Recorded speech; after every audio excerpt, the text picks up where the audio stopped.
हमें आपको उलझाए हुए इस तरह भाषणों में। आंध्र प्रदेश गूगल का, मेटा का सबसे बड़ा सेंटर बनने जा रहा है, सबसे ज़्यादा वहाँ पे इन्वेस्टमेंट आने जा रहा है। सोचिए हम और आप क्या देख रहे हैं, क्या बताया जा रहा है हमें और आपको। और सबसे ज़्यादा इन्वेस्टमेंट कहाँ आ रहा है? आंध्र प्रदेश में आ रहा है। सबसे ज़्यादा इन्वेस्टमेंट तेलंगाना में आ रहा है। सबसे ज़्यादा इन्वेस्टमेंट तमिलनाडु में आ रहा है। हमारे मुख्यमंत्री न जाने क्या क्या बता रहे थे कि कौन सा इन्वेस्टमेंट आने जा रहा है। सर डिम्पल जी, राहुल गांधी को लेकर एक सवाल है। राहुल गांधी ने कहा है कि रिमोट कंट्रोल से अभी तक नीतीश कुमार की सरकार चल रही थी और अब इसके परिवर्तन का समय आ गया है। तो आपको नहीं लगता है कि वो दूल्हा ऐसे वो माला किसी को पहना दे रहे हैं? तो माला जो पहनाने का है दूल्हे को पहनाई जाती है माला, और रिमोट नहीं। ये रिमोट की बात ही नहीं है। 100% आप भी जानते हो, ये जितने चैनल है जागरूक लोग सब जानते हैं कि नीतीश जी को केवल चुनावी मुख्यमंत्री बनाया हुआ है, चुनावी चेहरा है वो। चुनाव के बाद वो चेहरा नहीं होंगे, कोई नया बैठाया जाएगा। तेजस्वी बनाम नीतीश कुमार, कितना नंबर देंगे? मैं कह रहा हूँ तेजस्वी मुख्यमंत्री बनने जा रहे हैं। हम सब लोग उनके समर्थन में हैं, और न केवल समर्थन है, सरकार चलाने में जो कुछ हम लोग सहयोग कर सकते हैं उनको रास्ता दिखाने के लिए, उनकी मदद करने के लिए हम लोग तैयार हैं। बीजेपी का झगड़ा लगाने की आदत है। कभी हिंदू मुसलमान भाइयों में झगड़ा कराएंगे, सभी धर्मों में झगड़ा कराते हैं।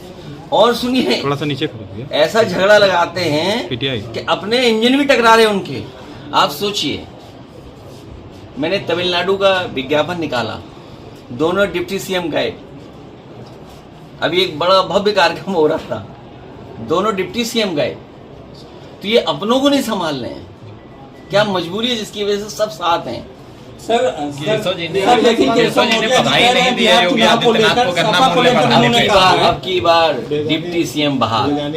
टीएमसी ने एसआईआर का विरोध किया है। टीएमसी ने आरोप लगाया कि एसआईआर की घोषणा होने के बाद पश्चिम बंगाल में 2 लोगों की मौत हो गई और एसआईआर के डर की वजह से उन्होंने आत्महत्या। एसआईआर होना, क्योंकि बहुत लंबा हम लोगों ने संघर्ष किया,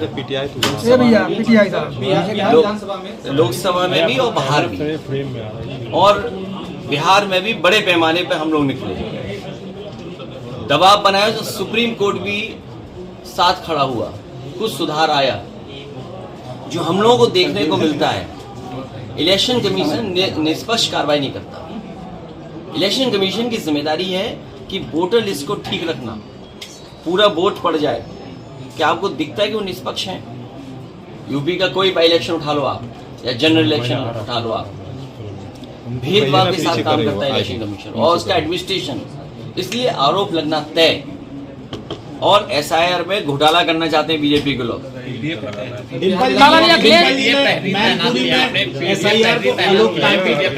तो नई बात थोड़ी है, ये तो अनडेमोक्रेटिक इसलिए भी है क्योंकि आप बताइए, अगर मेरे पत्रकार साथी, एक मिनट, ये पत्रकारी बहुत अच्छा पूछा है उन्होंने। अनडेमोक्रेटिक क्यों है? जितने भी बीएलओ हैं, आप बीएलओ की लिस्ट निकाल के लाइए, अगर एक भी उसमें पीडीए हो तो बताइए, और अगर पीडीए हैं तो सूची बताइए पीडीए की। जिस मतदाता की संख्या सबसे ज्यादा है उसके बीएलओ ही नहीं है। और जब चुनाव होता है तो कैसी पोस्टिंग होती है? अभी मैंने कुछ डिस्ट्रिक्ट के ग्राफ जारी किए थे। मैं कहता हूं अगर मेरे ये ग्राफ गलत हैं तो सरकार बताए ये ग्राफ गलत हैं। पूरे उत्तर प्रदेश के बीएलओ और जो इलेक्शन संबंधित अधिकारी काम देखेंगे, एक भी मुसलमान नहीं है, एक भी यादव नहीं है। एडीएम जो इलेक्शन देखते हैं, आप भी अपने जिले में पता कर लेना, बगल के जिले का भी पता कर लेना, और भी पता कर लेना आप, अगर कितने हैं बता दो आप। क्या वजह है? इसलिए अनडेमोक्रेटिक है। सर एक सब बड़ा सवाल आया है, सिद्धार्थनगर से एक विधायक हैं, पूर्व विधायक भाजपा के राघवेंद्र से, उन्होंने एक विवादित बयान दिया है, उसको मैं यहाँ पे दोहरा नहीं पा रहा। अनपढ़ हैं, अनपढ़। ट्रेनिंग ज्यादा हो गई होगी, मायावती की रैली के बाद, मायावती की ट्रेनिंग ज्यादा हो गई। बयान को कैसे देखते हैं? अनडेमोक्रेटिक हैं, अनसिविलाइज्ड हैं, एजुकेटेड नहीं हैं, और हम भी एजुकेटेड है, हम कंट्रोल रखते हैं तब सुधर के रखते हैं। मायावती जी की रैली मर्यादा पुरुषोत्तम राम सबसे वर्ड पहला क्या है? मर्यादा। ये सब वो भारतीय जनता पार्टी के लोग जो मर्यादाएं क्रॉस करवाएं। सर कल सीएम योगी का बिहार प्रचार मायावती में जी की रैली के बाद से जो सत्ता पक्ष है वो ये कह रहा है कि पीडीए में डी गायब हो रहा है। पीड़ित, दुखी और अपमानित लोग बड़ी संख्या में लोग हैं, बड़ी संख्या में लोग हैं। बिहार चुनाव में और पीडीए को घबरा करके, पीडीए से घबरा करके साजिश षड्यंत्र न जाने क्या क्या करना है, कल लेकिन मुख्यमंत्री पीडीए का मुकाबला ये लोग नहीं कर पाएंगे। सर कल मुख्यमंत्री जी गए हुए थे बिहार प्रचार में, वो कह रहे हैं कि आरजेडी और सपा के लोग बाबर और आजम के यहाँ सिर झुकाते हैं और जो राम भक्त है उस पर गाड़ियाँ चलवाते, कौन कह रहा है? गोलियाँ चलवाते हैं। कौन कहता है? सीएम योगी। अरे तुम कपड़े पहन लो तो क्या योगी हो जाओगे? ये तो बात हुई यार। बिहार चुनाव में सपा कितनी देखिए, सत्ता होगी? एक मिनट।